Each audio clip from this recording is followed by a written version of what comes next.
There are places in America where the land remembers more than the people ever will, where the air tastes of iron and regret and the trees whisper about things that never should have lived. Devil's Creek, Kentucky, is one of those places. For over a century, locals refused to say that name out loud after sunset. Travelers vanished, their men with maps, money, and families waiting at home, swallowed by the forest as if the mountain itself were feeding. But there was something else feeding, something with human hands. In the late 1800s, three brothers Ezekiel, Caleb, and Samuel Harland turned a small farm into a thriving meat business deep in the Appalachian backcountry. Their smoked meats and mountain sausages became legend, sold in distant towns for prices that rivaled gold. Yet, they owned fewer than 20 head of cattle. By 1889, 47 travelers had disappeared between Pineville and the coal camps to the east. And through those same years, the Harlands became the region's largest supplier of cured meat. Coincidence? The county archives say nothing. But silence, that's where the truth hides. Recently unearthed letters from a traveling merchant suggest something darker. Shipments labeled Special Reserve, sealed in wooden crates, delivered only at night. No livestock records, no receipts, just money and meat.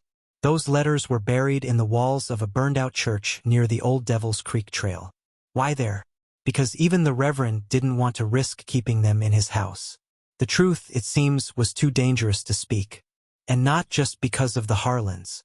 You see, the farther you go down the story, the more you realize it wasn't just one family feeding on the lost.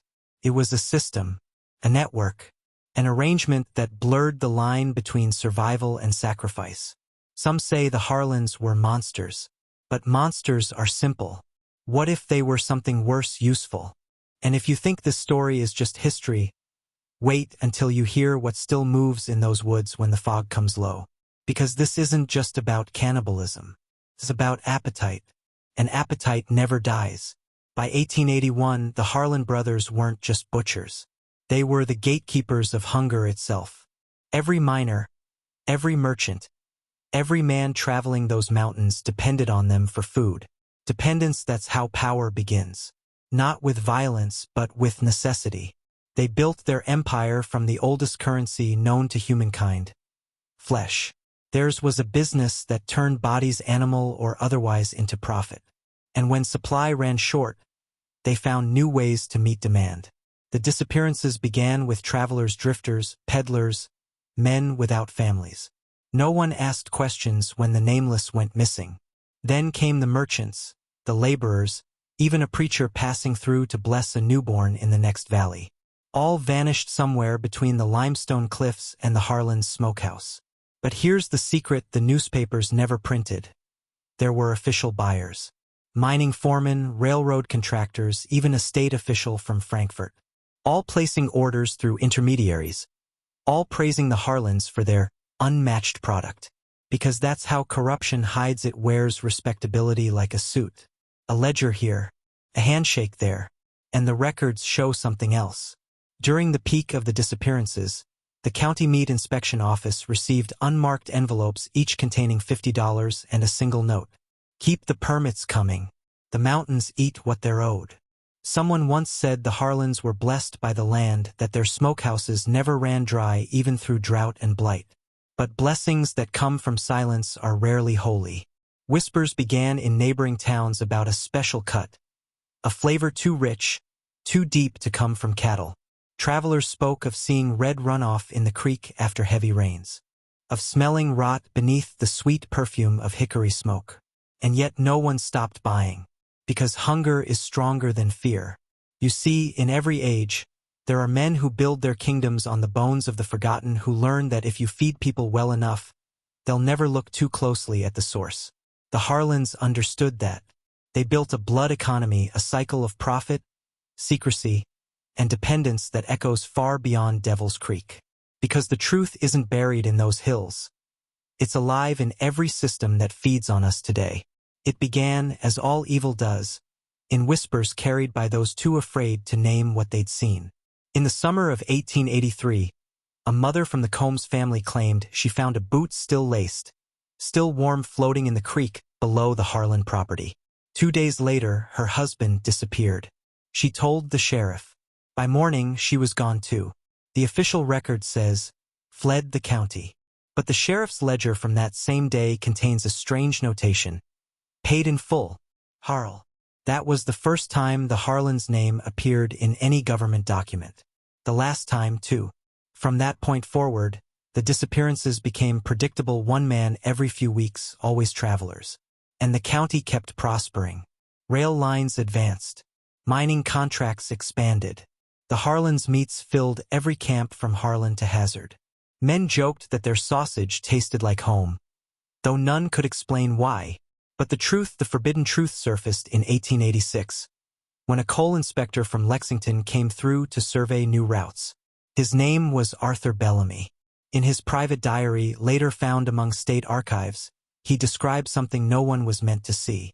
The smell came first not of meat, but of men. I followed the smoke to a barn. Inside I saw hooks. Too many. Each one clean. Each one waiting. And a table so large, it could not have been built for beasts. He wrote one more line before the diary ends. They are not alone.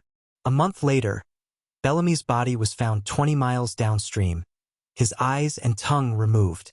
The coroner ruled accidental drowning. That's how the pact began. A quiet agreement between county officials and the Harland brothers, unspoken, unrecorded, but real as blood. In exchange for silence, the Harlands provided provisions to mining representatives, local law, and the courthouse. It was not just meat they traded. It was loyalty. The entire valley became complicit, a machine of survival built on denial. The smokehouse never stopped burning. The money never stopped flowing. And anyone who asked too many questions simply vanished. You see, that's how power protects itself. It doesn't threaten you. It feeds you. It gives you comfort until you depend on the hand holding the knife. Tell me how many systems today still feed us with one hand while preparing us with the other. We call it commerce. We call it progress. But it's the same hunger, the same pact, only cleaner, quieter, more polite. If you're still listening, comment, "The hunger remembers," twice below. Do it to mark the moment you stop pretending this is just a story. Because once you name the hunger, it starts to see you too. By 1887, the Harlands were no longer seen as men. In Devil's Creek, they had become something else, figures people feared but still depended on. The smoke from their curing fires never stopped, and the valley began to rot beneath its own prosperity. Livestock miscarried. Water turned black in the wells. Children woke at night screaming about a figure standing by their window, a tall man with gray eyes and a butcher's apron. No one dared speak Ezekiel Harland's name anymore. They called him the Butcher King. That year, the valley faced its worst drought in decades. Crops failed. Animals starved. And yet, the Harlands kept selling fresh meat by the barrel. When neighbors asked how, Ezekiel only smiled and said, "The mountain provides." But that autumn, something shifted. On the night of the harvest moon, the smoke stopped. For the first time in 8 years, no one saw fire rising from the Harlands' property. Silence hung over Devil's Creek like a held breath. 3 days later, the Whitfield family, the Harlands' nearest neighbors, vanished. All 6 of them, their cabin door wide open, supper still on the table. In the cellar, investigators found a circle of charred stones, bones arranged like spokes of a wheel, and symbols carved into the dirt, not English, not Cherokee, but something older. Witnesses spoke of chanting that night. Low, rhythmic, not in words, but in tones that made dogs whimper and men forget their own names. The surviving letters of Thomas Whitfield's eldest son mention a light under the earth. And the phrase, "They feed the mountain, so the mountain feeds them." It was no longer commerce. It was communion. The harvest ritual of 1887, as it became known in secret church records, was not just about feeding on human flesh, it was about binding. About merging the family's bloodline with the land itself. An offering to something that lived beneath Devil's Creek. Something that had been there long before the first settlers came. After that night, the brothers changed. Witnesses described their eyes as pale, glassy, unblinking. They stopped aging. Their voices grew deeper. One child said Ezekiel's breath smelled like a cave, whatever they had called up from beneath those stones. It didn't leave when the ritual ended. It stayed. The valley grew quieter. No birds, no insects. Only the constant hum, a low vibration that made the ground tremble at night. And still the shipments went out. More frequent, more refined. The ledgers marked with one new phrase beside every crate delivered. Sanctified. Understand this. They weren't just consuming flesh. They were learning how to absorb essence. How to take what made a person human: memory, vitality, will, and bind it to something older, darker, patient enough to wait centuries for its next meal. And what if I told you that system of taking, of feeding and binding never ended? It just changed its form. When the smoke finally stopped rising from Devil's Creek, people thought it was over.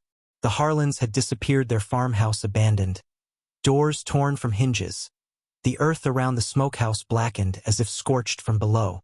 For weeks, the valley stank of sulfur and meat gone sour. No bodies were ever found. Only the hooks remained, clean, shining, waiting. The official report called it an accident, a gas explosion from underground coal seams. Convenient, efficient. But the miners who ventured near said the ground still bled warmth. Said they heard laughter under the soil. By winter, state surveyors arrived to seize the land.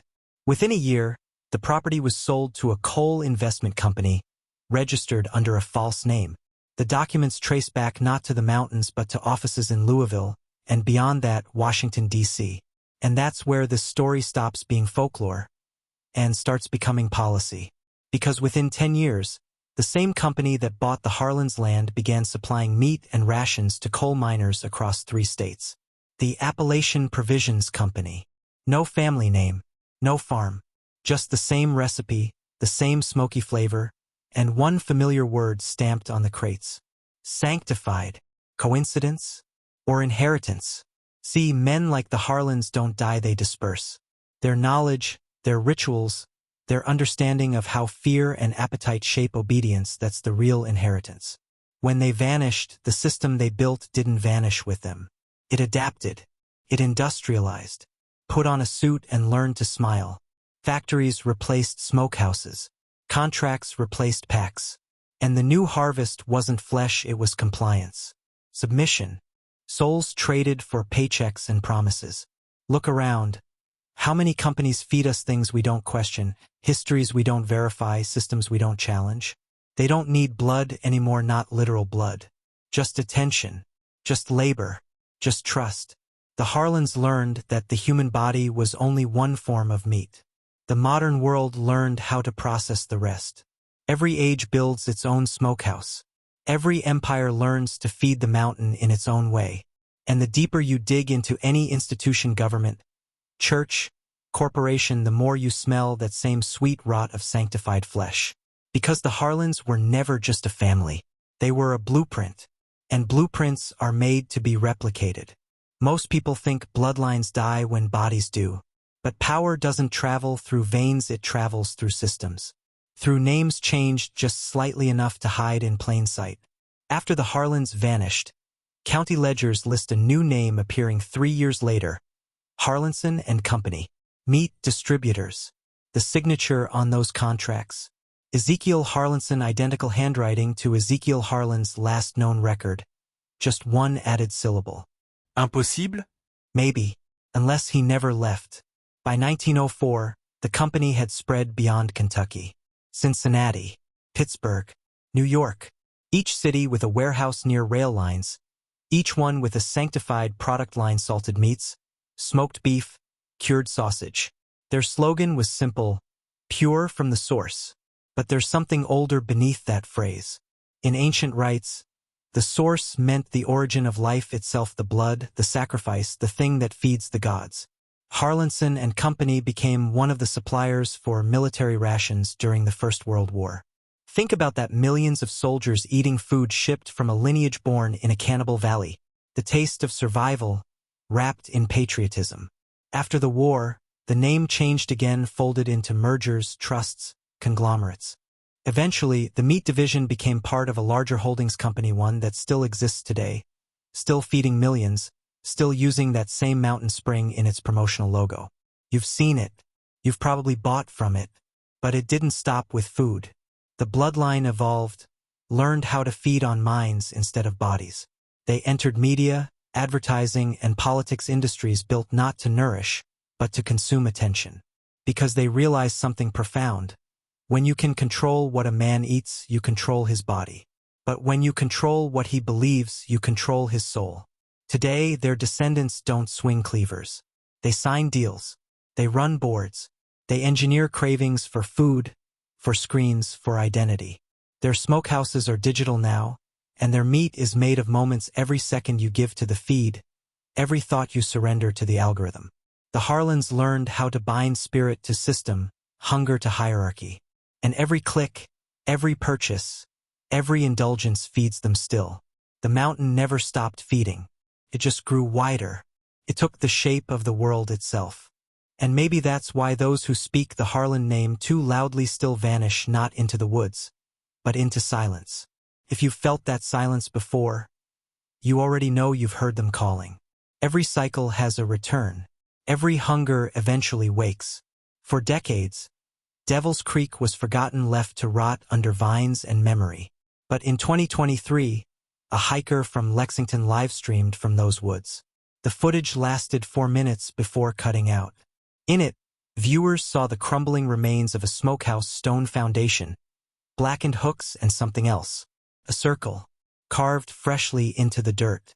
Inside it, 7 bone totems arranged around a sigil that glowed faintly red when the flashlight passed over it. Within 24 hours, the video disappeared. Every copy, every re-upload. The hiker's account was deleted. Her name was Lydia Bellamy. Yes, Bellamy, the great-great-granddaughter of the coal inspector who first wrote about the Harlands in 1886. That's how it starts again, through blood and memory, through those who carry the unfinished story in their veins.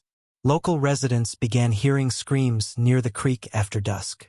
Livestock vanished overnight. Old men in the hollows whispered that the Butcher King was walking again. One witness, a retired deputy, said he saw 3 tall figures, moving through the mist, one carrying a lantern that burned blue. He swore they weren't men. Their eyes shone like ice, he said, and the air smelled of copper and smoke. Days later, that deputy drove his truck into the river. No skid marks. No struggle. Just a trail of mud leading straight into the water, like he followed a voice only he could hear. But here's what most don't know. 2 weeks after Lydia vanished, a private development company filed to purchase the Devil's Creek property. Their name, Devil's Source Holdings. Same registered address as one of the subsidiaries of the modern food conglomerate that traces back to Harlandson and Company. It's the same pattern, the same hunger wearing a new mask. Because the land remembers its debt. And blood calls to blood. Some locals say the air hums differently there now that their phones lose signal near the old foundation, and they hear whispers beneath the static. Others claim to see symbols appear on trees overnight, carved deep and still wet by dawn. It's not superstition. It's summoning. Every 144 years, the harvest returns. The number itself, one of balance, one of cycles, appears in the margins of the old Harland ledgers. 144 years, it says, until the source reopens. That was written in 1881. Add it up. 2025. Something is waking in the soil of Devil's Creek. Something that never stopped feeding. And if you've listened this far, you were meant to hear it. Because once the mountain calls your name, it doesn't forget you. You've followed the trail this far, so you already feel it, the weight behind the words, the pulse that isn't yours. The Harlands were only the beginning. Flesh was their first language, but not their last. Over generations, the ritual changed form, becoming quieter, more refined. It learned to live inside ideas. The mountain no longer needs hooks or smokehouses. It feeds on attention, on distraction, on the hours you surrender to glowing screens, the arguments that keep you angry, the hungers that keep you reaching for more. Every click is a small incision. Every image a slice of offering. You've seen the symbol spiral, flame, mountain hidden in corporate logos, on processed packages, on billboards that tell you what to crave. That is the new sigil.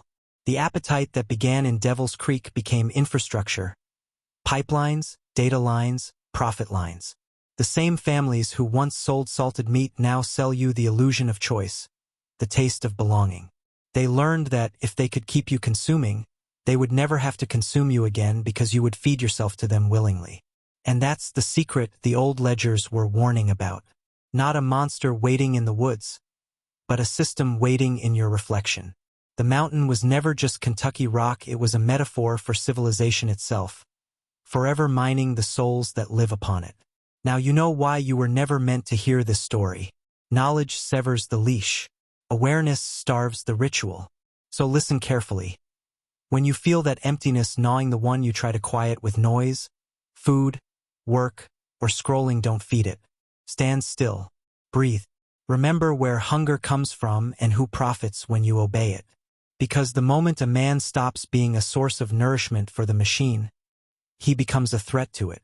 The mountain feeds on the unaware, but you are not unaware anymore. If you understand, if you feel that shift inside you, type it once more in the comments. The hunger remembers, not as superstition, as a signal, a mark of those who see through the smoke. The Harlands are gone, but their ritual remains. And every time someone awakens, the mountain starves a little more. Now you know what it feeds on, and you know how to make it starve. If you've watched to the end, you're part of the few who know the truth. Type, "The hunger remembers" in the comments to mark yourself among those who see through the smoke. Then share this video one person at a time. Because the mountain only feeds on the unaware, and the more who awaken, the weaker it gets.